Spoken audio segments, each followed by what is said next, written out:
Imagine a battlefield, not far from London, a summer morning, 1485. The sun is rising, and so is the smell of blood. A king lies dead. Not just any king, the last of his name. His crown has rolled off his head into the mud, not gently, like a passing of power, but violently. And as his enemies gather around, victorious, the land changes hands. Again, this moment would end a war that had raged for over 30 years. But how did it begin? Why did cousins kill cousins? Why did queens lead armies? Why did England eat itself alive over a rose? Let's go back to the first crack in the wall. The year is 1377. King Edward III is dead. He was a powerful king, a warrior, a builder of empire, and a father of many. And that was the problem. He had 5 sons who lived to adulthood, and 5 royal sons meant 5 royal families, all with their own children, ambitions, and claims to the throne. Think of it like this. You have a powerful company. The CEO dies. But instead of one clear heir, 5 board members think they should be next. What happens? Meetings turn to arguments. Arguments turn to war. That's what happened with England.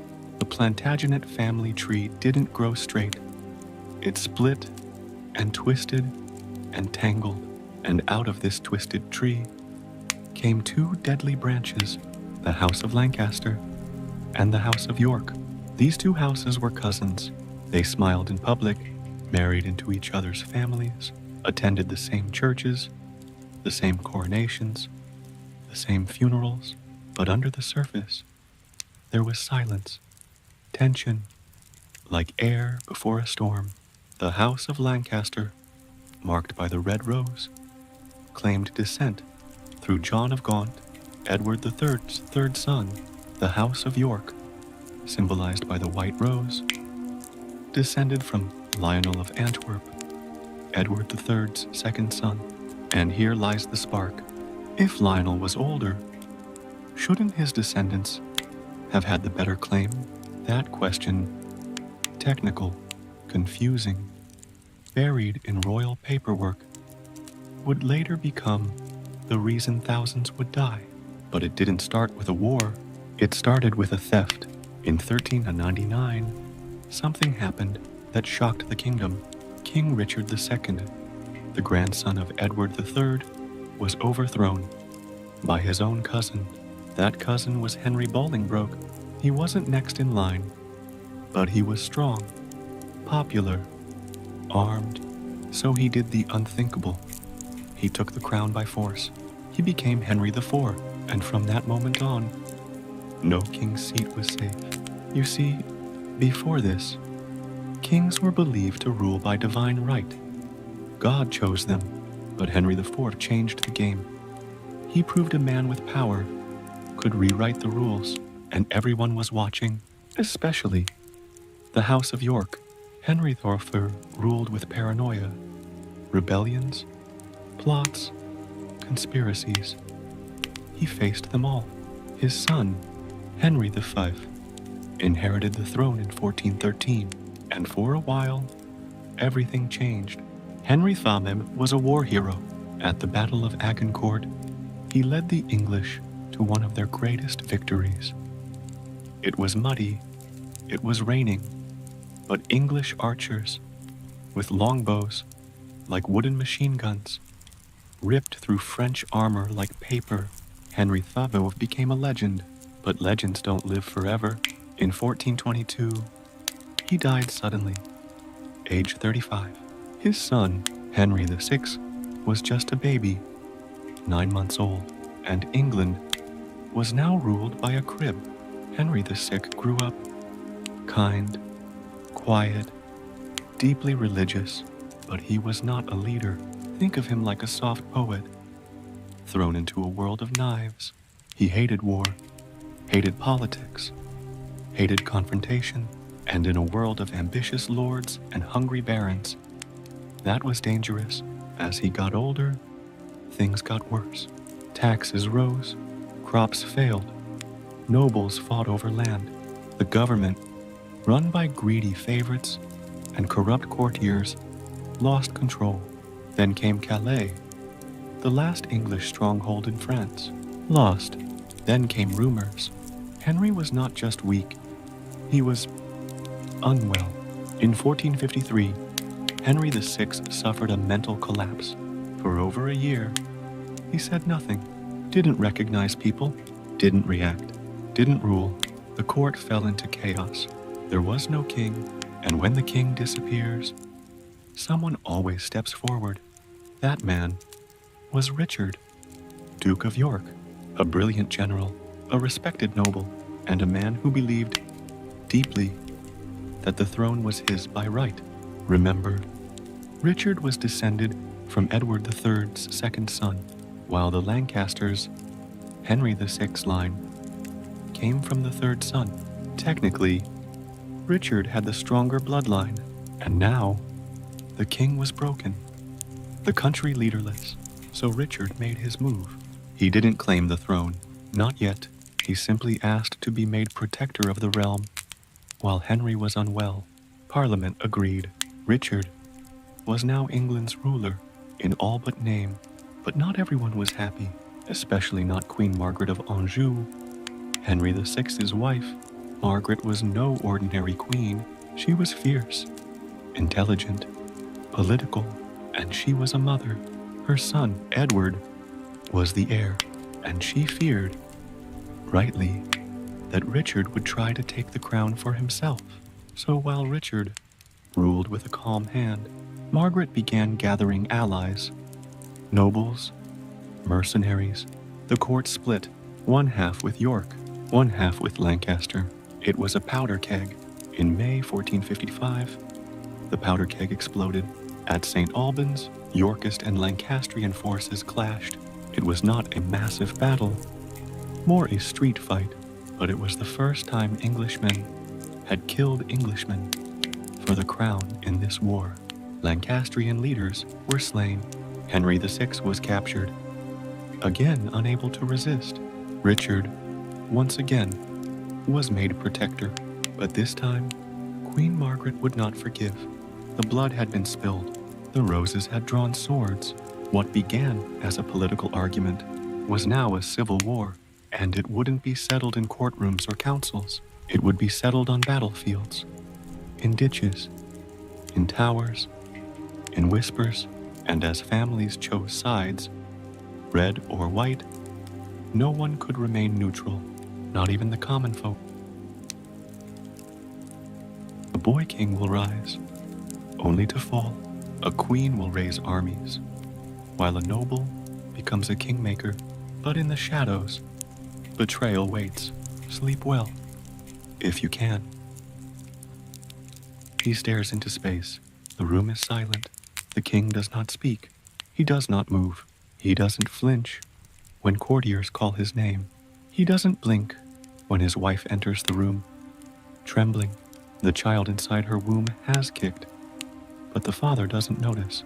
This is England's king, and he has vanished into his own mind. Outside, nobles argue. Soldiers sharpen blades. Towns prepare for siege. The king's silence is not peace. It is the beginning of war. In August 1453, the unimaginable happened. King Henry VI, fragile, peaceful, deeply religious, suddenly collapsed mentally. For over a year, he was catatonic. He said nothing, responded to no one. His mind vanished like a candle blown out. No king, no leadership, no command, just silence. Imagine an airplane, and the pilot suddenly lets go of the controls mid-flight. The kingdom was spiraling. In this vacuum stepped the ever-patient Richard, Duke of York. He saw opportunity, but not with greed. Richard believed he was saving England from collapse. Parliament named him protector of the realm once more. He was cautious, careful. He avoided wearing royal symbols. He did not call himself king, yet power was his. He replaced corrupt courtiers, restored order to towns, reopened council meetings long shut by fear, and many whispered, "Should he not be king already?" But while Richard ruled, Queen Margaret of Anjou prepared for war. She had given birth to a son, Edward of Westminster, the Prince of Wales. Her son, not Richard's, was heir to the throne, and she knew what Richard wanted. Power may be borrowed, she thought, but it is rarely returned willingly. Margaret was no quiet queen. She gathered nobles, spread rumors, made alliances in the shadows. She would defend her son's birthright at any cost. This wasn't just politics anymore. This was personal. In 1455, Henry VI woke up. He recovered from his catatonia. Barely, but the damage was done. Richard was forced to step down as protector. His enemies, those close to the Queen, returned to court. Titles revoked, lands taken, threats made. Richard realized something chilling. They won't let me walk away. Peace was shattered, and soon, swords would be drawn. On May 22nd, 1455, the streets of St. Albans filled with shouts and steel. Richard, along with his ally, Richard Neville, the Earl of Warwick, later called the Kingmaker, faced down the Queen's loyalists. The king himself was in the town, guarded, helpless. The battle was short, brutal, and intimate. Fought in narrow lane. Henry VI was wounded, taken prisoner once again. Richard became protector, but now the blood had stained England's soil.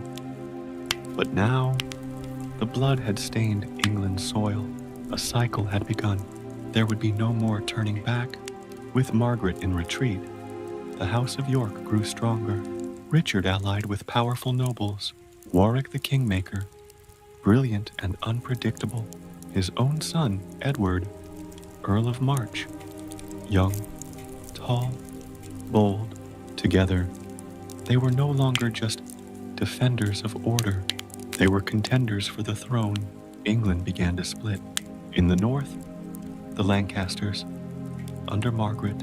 In the south, York and his allies. Families were forced to choose. Brothers joined opposing armies. Fathers turned on sons. Towns were burned, villages looted, fields soaked in blood. What was once politics was now civil war.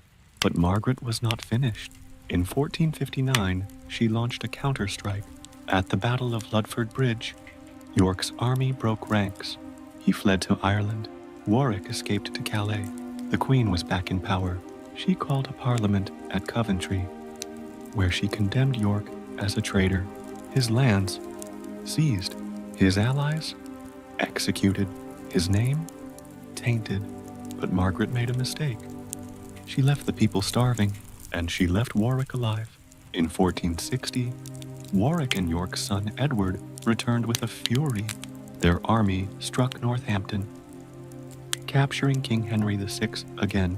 Margaret and her son fled north, and now York returned to London. But this time, he made a move no one expected. On October 10th, 1460, Richard marched into Parliament and placed his hand on the throne. Silence. Lords were stunned. He wasn't protector anymore. He was claiming kingship. But not everyone agreed.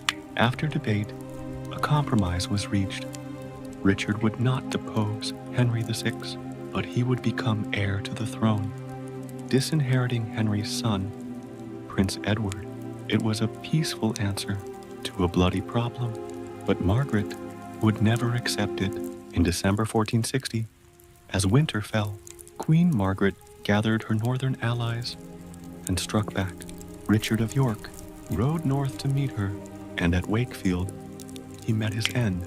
His head was put on a spike, wearing a paper crown. The Kingmaker's rise had begun. The rightful heir was dead, but his son, Edward of March, now had more reason than ever to fight. The next battles would not be for balance. They would be for total power. 2 boys vanish, a crown is stolen, and a nation holds its breath. London, summer of 1483. The bells of Westminster Abbey ring, but there's no celebration. The mood is heavy. In the Tower of London, once a fortress, now a prison, two boys wait. One is barely 12 years old, the other just 9. They are the sons of a king, but within months they will disappear, and no one will ever see them again. Edward V, the eldest son of the late King Edward IV, had just inherited the throne, but he was only a child, and in medieval England, power-hungry men surrounded child kings like wolves around a lamb. The man who stepped forward to protect the young king, his own uncle, Richard, Duke of Gloucester. "I will keep the boy safe," Richard promised. But safety came with conditions. He moved Edward and his brother Richard to the Tower of London. It was supposed to be temporary, just until Edward's coronation. But the coronation never came. At first, people believed the boys were being prepared for the throne, but days turned into weeks, then into months. The boys stopped appearing in public. No more smiles from the windows, no more footsteps in the yard. Whispers filled the streets. Where are the princes? Why hasn't the coronation happened? Why is Richard still calling himself Lord Protector? And then, without warning, Richard declared the princes illegitimate. He claimed their parents' marriage was invalid, that Edward was not the rightful king. He took the throne for himself. He became Richard III. Imagine being Edward, just 12. One day, you're a prince, crowned in your dreams. The next, locked in stone walls, your crown snatched by the very man who vowed to protect you. And little Richard, only 9, following his brother's every move, not fully understanding the dark storm closing in. Some said the boys were smothered in their sleep. Some claimed they were poisoned. Others believed they were secretly rescued, hidden away in distant lands, but no one really knew. Their last confirmed sighting, summer of 1483, behind the walls of the tower.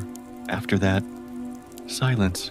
When Richard took the throne, the country was uneasy. Yes, he ruled, but everywhere he went, shadows followed. He was loved by some. He reformed laws. He supported the poor, but the ghost of the boys haunted him at every feast. Behind every curtain, people whispered, "Did he do it?" Even the nobles who once supported him began to doubt, because power taken unjustly never lasts. Centuries later, in 1674, workers at the tower found 2 small skeletons beneath a staircase. Were they the lost princes? No one could say for sure. The bones were moved to Westminster Abbey, buried under a marble slab that reads, "Here lie the remains of 2 children." That's it.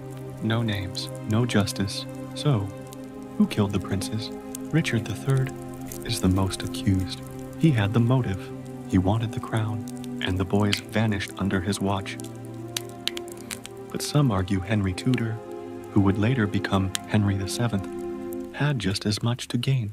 If the boys were alive, they could challenge his claim later. Others point fingers at the Duke of Buckingham, a once loyal supporter of Richard, who later turned against him. Even centuries later, no theory fits perfectly. No evidence is solid. It's like trying to complete a puzzle with missing pieces.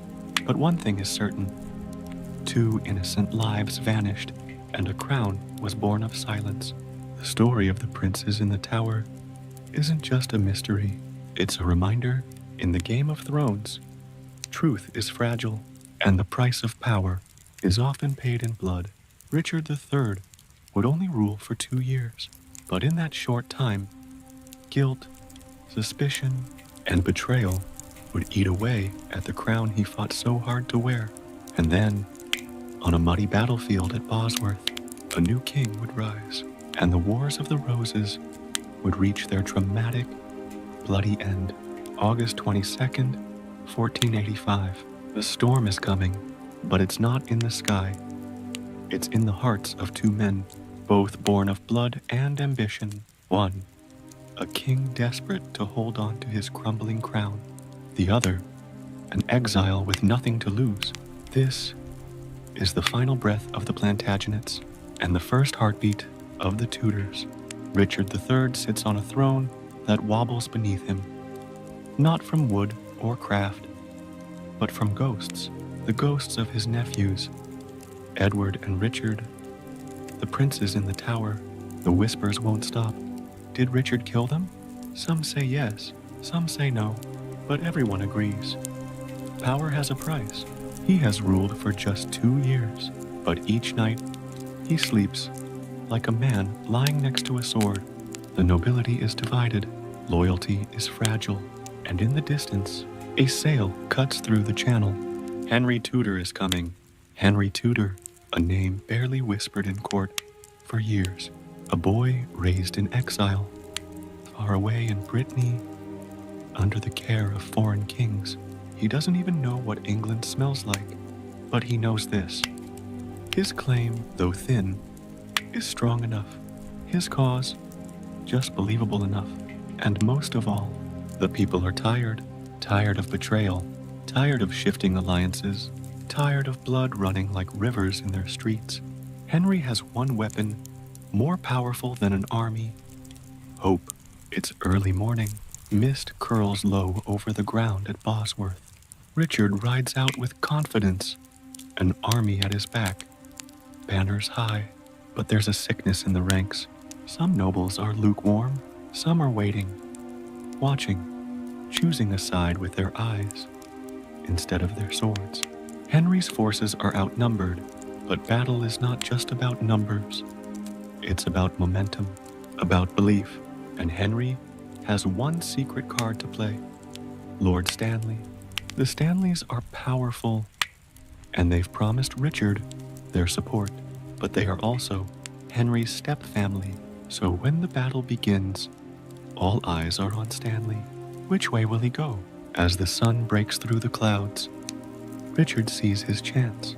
Henry is exposed, just a handful of men protecting him. Richard lowers his lance, spurs his horse. He charges. This is it. He believes he can win.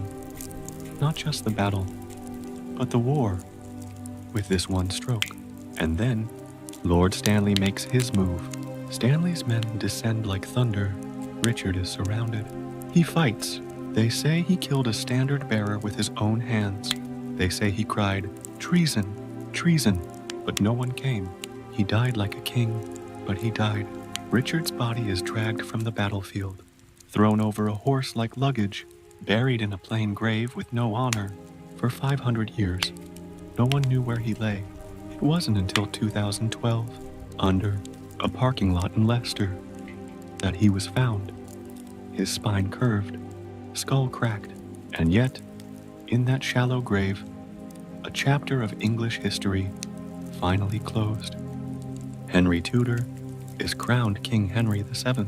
He marries Elizabeth of York, uniting the red rose and the white. The wars of the roses are over. The thorns still remain. But for now, there is peace. A new dynasty is born. And so ends a tale of ambition, betrayal, loyalty, and legacy. Of men who fought for crowns, of women who paid the price, of battles won and souls lost. But the war never truly ends. It just changes faces.